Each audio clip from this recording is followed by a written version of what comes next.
Right. We begin. Okay. So we're now in the days, literally the moments before the holiday of Shavuot, aka Shavuot.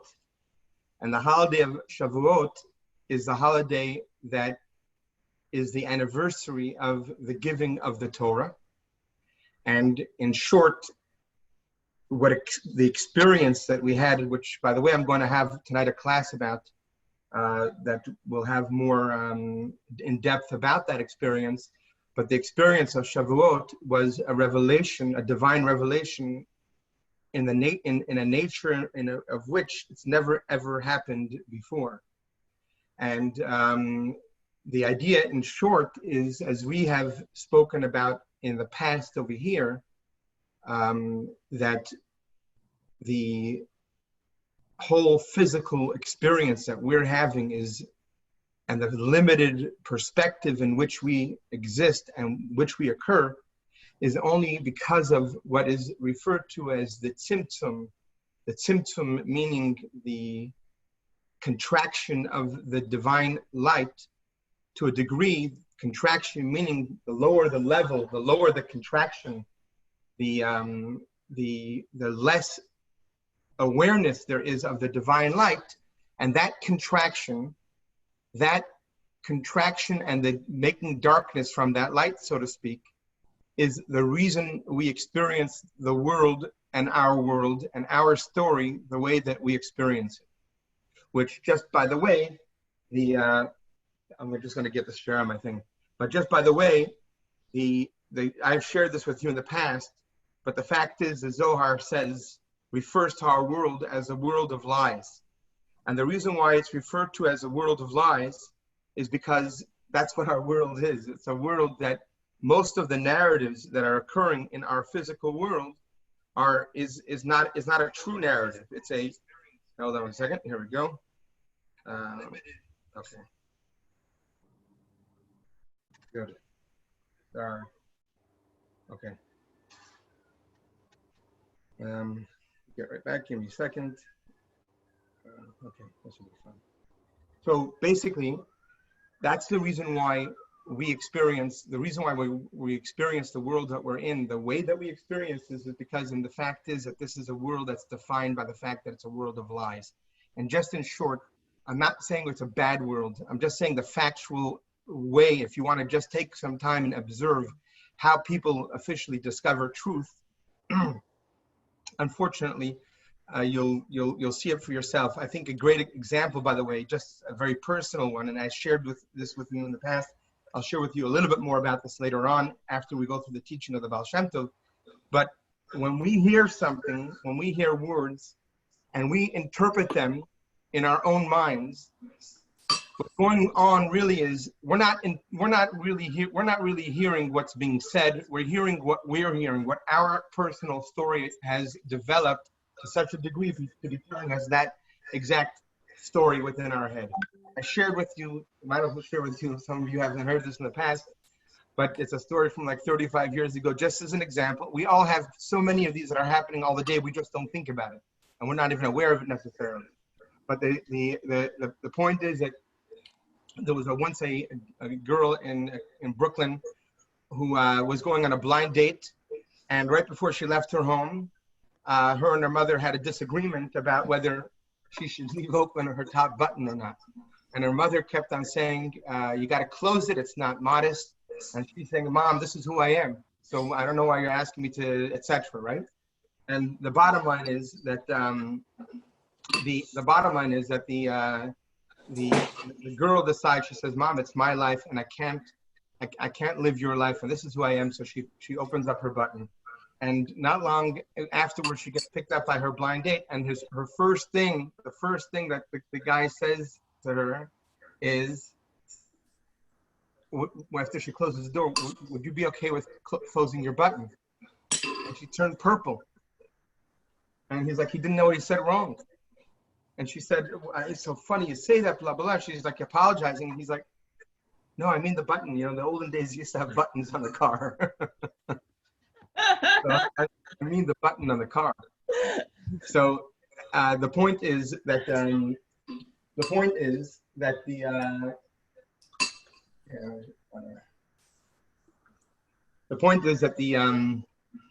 the way we hear things is not, most of the time, is not what's being said. What we're hearing is what we're hearing in our own minds, and what's being said is something very different. It's almost all the time it's that way, unless it's something simple like get me a coffee. But usually if someone shares something that's a little bit internal to them, and you just want to try this on for yourself, next time you share from your heart with someone, try to remember to do this. It's a great exercise, and turn to them and say, could you just repeat back to me what I just told you? And you may be shocked by what you hear. And that's because we don't hear what's being said, we hear what we're hearing. And that is part of that which the Zohar tells us, that it's a world of lies. Because if we don't hear what's being said, but we hear what we're hearing, that means there's a filter that we have to identify so we don't become entrapped and enslaved to that. So having said that, that's the nature of the universe. Not the universe, but of people. And that's the nature of the consciousness in which we are, that the predominant aspect is, hold on a second. Okay, here's some echo. Rabbi, you might want to mute everybody so the background noise goes away. I'm doing that right now. We're getting the background noise from other people's phones. Okay, thank you for that. I'm just doing that right now. Thank you. All right, bottom line is that the point is that the way in which we occur is in a way which lends itself to the possibility of us all living a life that's completely disconnected from what our true source is, what our true light is. But then came the event of the giving of the Torah. And the giving of the Torah is what crossed, and for the first time, that barrier between the physical and the spiritual reality. And no longer was there the separation, and now there was a possibility, and there is a possibility for even the lowest way in which this divine matter is occurring, which is us, which is, what does that mean, the lowest way? The fact that a person could live their entire life choosing not to live aligned with the fact that we're creation, we are a creation with a purpose and a mission to it, and the fact that a person could deny the existence of our creator, that itself is the indication of the lowest of the low. Meaning that's the fact that it's so void of that divine light that we're talking about, and that's the greatest indication of the fact that we're in a very low state of consciousness. So now, having said that, the giving of the Torah was the breakthrough. And what that means is that the moment that we received the Torah, I mean with the 10 Commandments specifically, we didn't just hear the 10 Commandments, which was a great experience in its own right. The fact that it was in surround sound and all the details that come along with that. But in addition to that, the 10 Commandment time was a time where there was a breakthrough, where suddenly, for a brief time, we got to see the way the divine energy that is putting this all into being is present within the existence of our being. And it's very difficult for us to even wrap our minds around it, because our minds are so within a certain context and within a certain time, space, energy limitation that it's difficult for most of us to at first wrap our minds around what that means to have divine revelation. But that's what happened on Shavuot. And that's what happened on Shavuot, not just the first time, but actually every year when we re-experience Shavuot, which we're going to be doing that shortly, tomorrow night, God willing. When we re-experience Shavuot, then what happens is that we re-experience the possibility of having a relationship with that experience in a deeper way than we can on other days. So there's a practical aspect of doing Shavuot, which is the hearing the 10 Commandments, which many of us will not be able to hear this year because of the virus, but we could read them and we could learn them. And those of you who are on my email address, get your emails from me, you'll be getting an email about do your own DYO on a Shavuot. But now let's get to the actual teaching of the Holy Baal Shemtov. I shared in my thing, I'm going to share both a story and a teaching of the Baal Shemtov. The Baal Shemtov lived around 300 years ago, was a great mystic. You can look him up. You can hashtag DP frequency and get to see different stories and teachings of his. The Baal Shemtov came to this world to teach us teachings and give us insights that were never shared before since the creation of the universe with the masses of humanity. And the purpose of that is for the ability that we should have to be exposed to our higher self and to be in touch with our higher self. So first of all, in terms of the Baal Shemtov himself, he passed away on the holiday of Shavuot. And a year later, his student, the Maggid of Mezrich, replaced him. And 7 Chabad Rebbes later, here we are. Now, the Holy Baal Shemtov, there are many stories about the Holy Baal Shemtov. One of them that's brought in the actual book of the Holy Baal Shemtov is a story about a student of the Baal Shemtov that came to be with the Baal Shemtov on Yom Kippur. And he came with all of his cattle. He was a farmer, and he took them through the great lengths that he had to go through to make sure that they would never eat from anyone else's field, so they wouldn't be stealing. And he finally arrived on the eve before Yom Kippur. He arrived in the city of Mezrich with the Baal Shemtov. And he was so excited to see the Baal Shemtov, and he was so excited to be there. And he was just elated by the fact that he'll be able to be present with this great righteous soul in the time of Yom Kippur, and the holiness of Yom Kippur. And what happens is that it was before Yom Kippur, and his cattle needed to eat. So he went out to the fields with his cattle, and he took them to pasture in fields that were ownerless. What happens is next is that he lies down. He's a little tired. He's going to get ready for this big event for Yom Kippur. He's going to be up all night saying Tehillim. He's so excited about it, and he goes to sleep. And when he wakes up from his sleep, he actually realizes it's already Yom Kippur.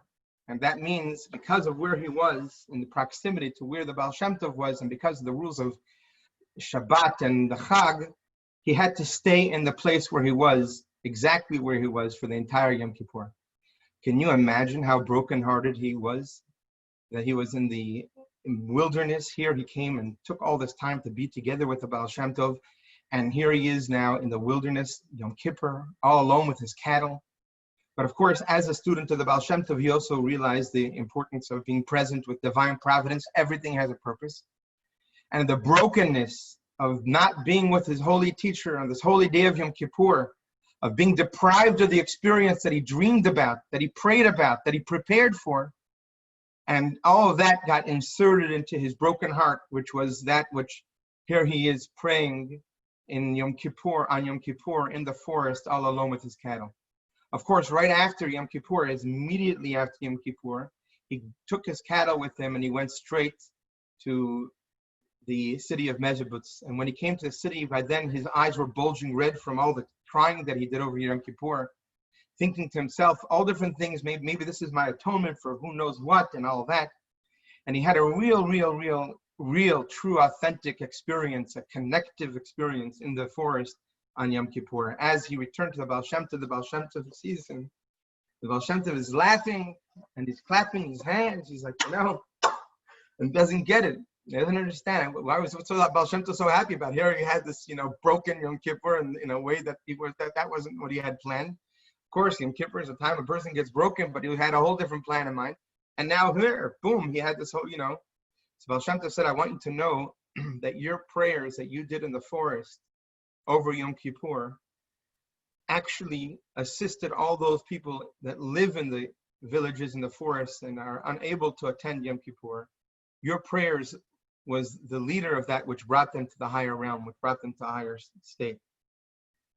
And I share with this story with you because that's one of the fundamental teachings of the Baal Shemtov, is the fact that whenever we're in a predicament, and even if it seems bleak, there is always a different way in which we can perceive it. When we perceive it from the world of lies, which going back to what I shared with you earlier of why we define it that way, then our first reaction is most likely going to be a lot of pain. And our first reaction is going to be a lot of resistance. And our first reaction is going to be all completely controlled by all the stories of our past, which many of them, again, on their own are not true. And like we described earlier, if you weren't here earlier, you can listen to this later on. So the point is that the Baal Shemtov in his stories and the teachings, and like the one I'm about to share with you, which is very, very relevant to the holiday of Shavuot, the Baal Shemtov in his stories and his teachings, he illustrates to us that despite the fact that we look at certain events a certain way, or despite the fact that we think of ourselves as completely insignificant, just from a natural perspective, number one, nothing happens by accident. Everything is for the good, even though sometimes it seems too painful to see it that way, and too often we don't even understand what that even means. But more importantly is the fact that everything is by divine providence. And the most important of which is that every one of us have a personal relationship with Hashem, a personal relationship with our Maker. And in being able to experience the events of our life, think back at the story of this guy in the forest. Now, in retrospect, he sees the entire story completely differently. He was serving on a mission. In retrospect, he doesn't have the pain that he had while he was there Yom Kippur. In retrospect, the entire perspective and the entire story changes. And that's one of those gifts that the Baal Shemtov gives us through his teachings, which I'm going to now share with you one of them from related to the Mount Sinai experience. Okay, so let's get to Mount Sinai for a second. What the Jewish people saw at Mount Sinai was a equivalent to, even greater than that which Ezekiel illustrates in his prophecy when he was able to see the kingdom of the heaven. Let me make something very clear so we don't make any mistakes, and let's make some important distinctions over here. Number one, when we talk about the essence of God, that's indescribable, and it's nothing that we can ever really truly relate with. When we talk about the kingdom of Hashem, we're talking about that which Hashem has put forth in creating the universe as we know it. Both there's a physical universe and there's a spiritual universe. The physical universe is the one that we're experiencing. The spiritual universe is the one that contains angels and contains souls and contains hierarchy of different levels, specifically four. And there is great description about it, most of which is coded in the Ezekiel vision that we read about also on the time of the giving of the Torah. And much of it, when a person reads it, it seems like science fiction. And I could totally understand why it would seem that way to someone. But understand that the teachings of Ezekiel, of describing them, are simply the best way in which a physical ear could hear certain metaphors and therefore relate to those ideas, as it is done in the teachings of Kabbalah, and even more so elaborated and defined in the teachings of Hasidism. So the experience, part of the experience that we had while we were at Mount Sinai, and I say we because although we technically weren't there, but our souls were there. Every Jewish soul that ever will ever live stood at Mount Sinai. Every convert that ever lived, also their soul stood at Mount Sinai. It was part of the covenant that occurred at the time. And in that time, we saw something that's described in the Torah itself. And the Torah says that they saw the God of Israel. Again, God is indefinable. God has no image. So when it says that they saw the God of Israel, we're going to somehow, we're going to elaborate on that in the sense, as the Baal Shemtov says. The actual verse says they saw the God of, and again, never to be taken out of context, God has no image, that they saw the God of Israel, and beneath his feet were like the working of a sapphire stone, and like the essence of the heaven, and the essence of the pure skies. In other words, the interpretation of what that means is that what they experienced was a very refined, high level of pure light that is metaphorically or along. So, like an example would be like the whiteness of the or the shininess of the sapphire stone, and like the light of the heavens when it shines in its most purest and its most refined state. So over here, in other words, the Baal Shemtov now says, what is this verse telling us? The Baal Shemtov is not just telling us, first of all, in a simple sense, meaning a simple sense, but what it's telling us is that we had a divine experience where we got to see different levels of divine reality. And whenever we talk about different parts of a body and referring to the divine order of light, it's all explained in Kabbalah as levels. But the point is that we had this experience that's described in a particular way. It's described as exactly how we just said it, in the fact that they saw it in like with the feet and underneath, and with the sapphire and the shininess of the heavens, etc., which now the Baal Shemtov is going to elaborate on. So he says, how was it that they became a vessel to have such a great revelation? Just think about it, okay? What does that mean to be a vessel? In the Kabbalistic terms, when we call being a vessel for something, it simply means being able to contain that light.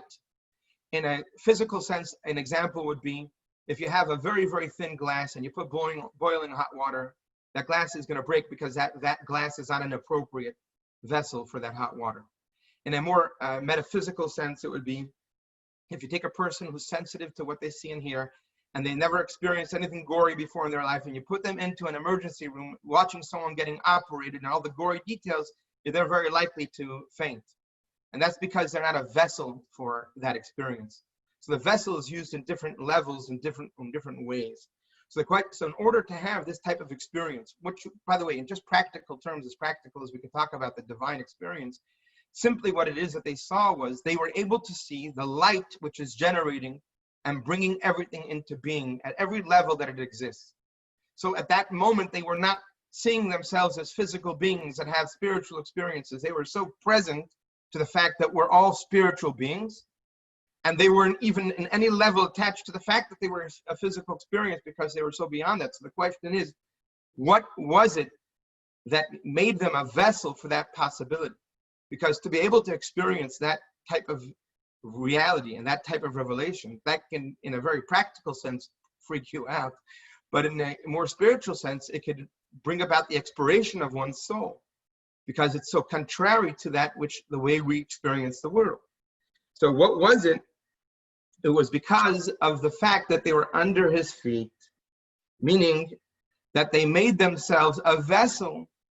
This is, again, these are words that are used as metaphors. They made themselves a vessel to receive the divine order and the divine light. I just want to point something out of here. The words that it uses is feet.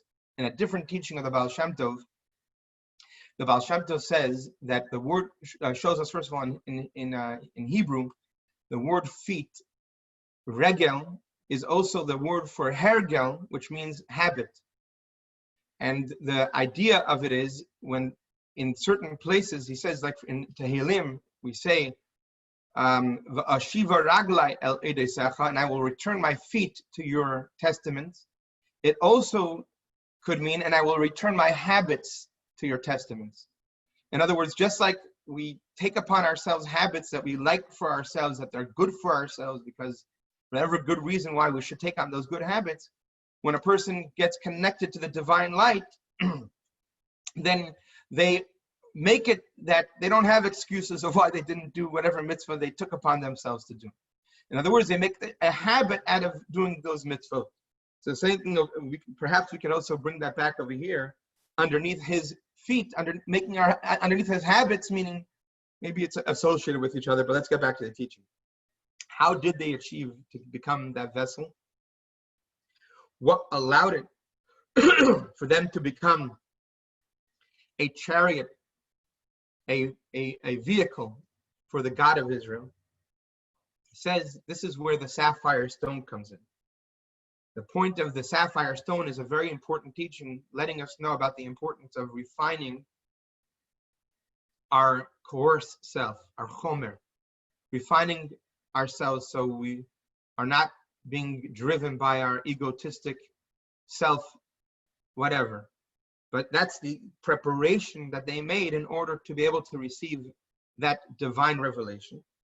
Because why specifically is how does the stone of sapphire relate to that? Because the sapphire has both within it a very pristine aspect to it, and it has also the physicality or the matter of it. It's a stone. So the fact that it has its two contrasts is also metaphoric to the body and the soul.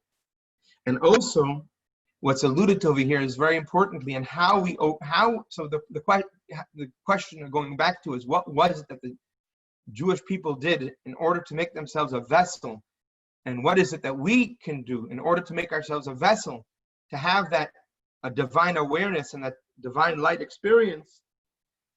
It says that the sapphire stone breaks the hammer. In other words, we learn in the Talmud that sapphire is rare in the sense that it's such a strong stone that a usual iron hammer could be broken by it. And what is this alluding to spiritually? The iron is also code word for our evil inclination, our inclination that drives us to the dark side. Why is iron used as that? Is because iron is very strong, and so is the Yetzer Hara, so is the evil inclination.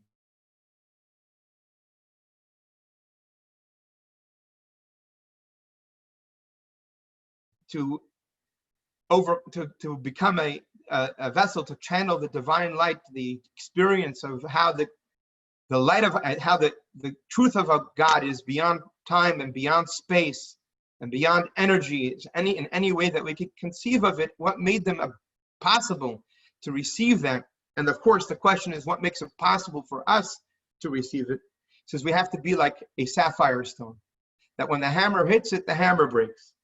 And the same is also true that when the Yetzer Hara, when the evil inclination, when that voice inside of us is driving us towards our dark side, when we behave like the sapphire stone with a stubbornness of not allowing that force to come and to break us, then we break it. And I want to just tell you a very practical aspect of it. Over the years of being a rabbi, I've had many experiences with people who have made transformations, like complete transformations, 180, in some of their behaviors, which was astonishing to me. And one of the things that was also astonishing to me is that there are often out there people that say that if a person has an inclination, a nature towards whatever it is that they're tempted towards or they're driven towards, that's out of their control, they can't do anything about it. And the truth is, this is exactly what the teaching is telling us, is that, of course, we could do something about it. Yes, the hammer breaks most stones, but not if you're made of sapphire. Not if you're really present, not just to the fact that you're a body, but that you're a soul too, which is what the metaphor of sapphire is. And actually, the soul is the true beauty of our being. The body is simply the vehicle of that. So in being able to be present in our journey in such a way, that is what allows us to break the negative narrative, the negative part that's trying to drive us towards the dark side. And as a result of doing this is work, don't underestimate it, it's work. To overcome our dark side, it's work. Because to overcome the nature of how it occurs is work. But nevertheless, first of all, I have to tell you, I just read something very beautiful yesterday, just a little bit off the thing, not really, that if a person overcomes their inclination for negativity for 40 days in a row, then that becomes a breaking point.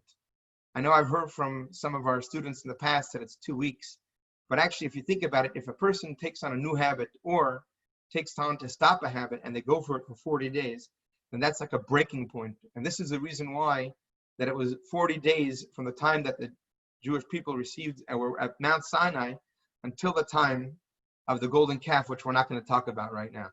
But during that particular time, we were given the possibility that forever, ever on, we'll be able to have that divine revelation, the connection within us because of the powerful way in which it originally occurred.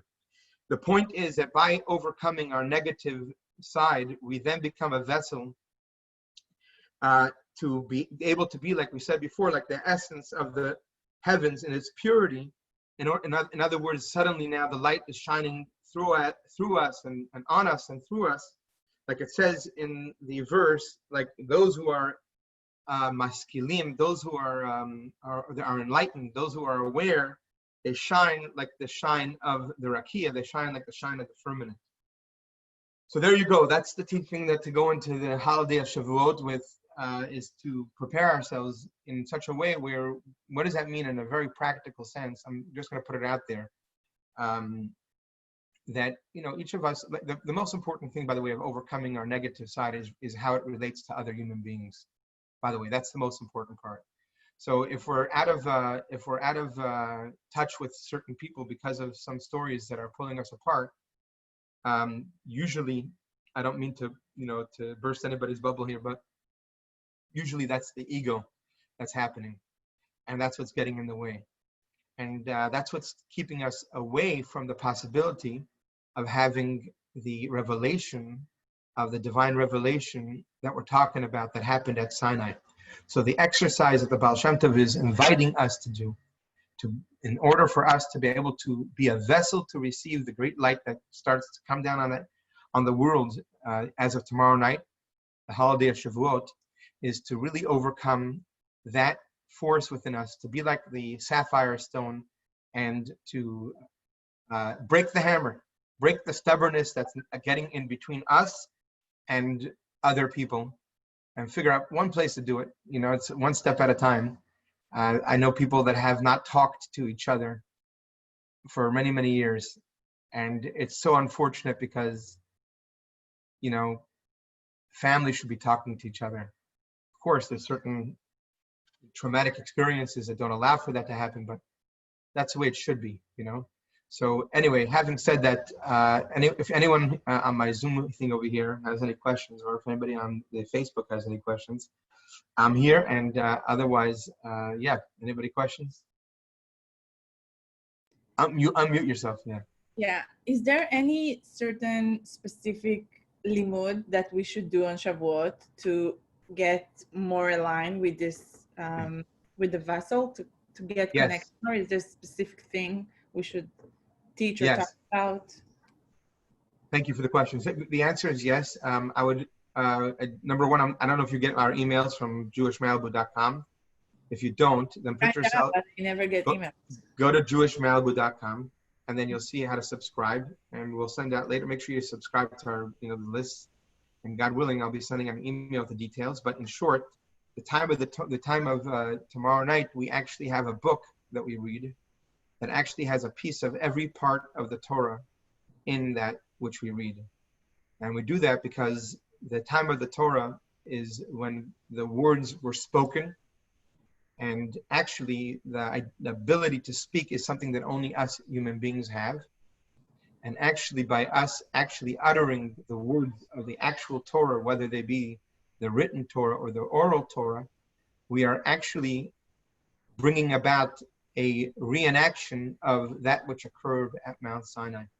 And even though it's something that is difficult for the mind to wrap around, like many of the ideas that are in the teachings that we're talking about, nevertheless, it's just the reality of what it is. So the bottom line is to be studying Torah tomorrow night.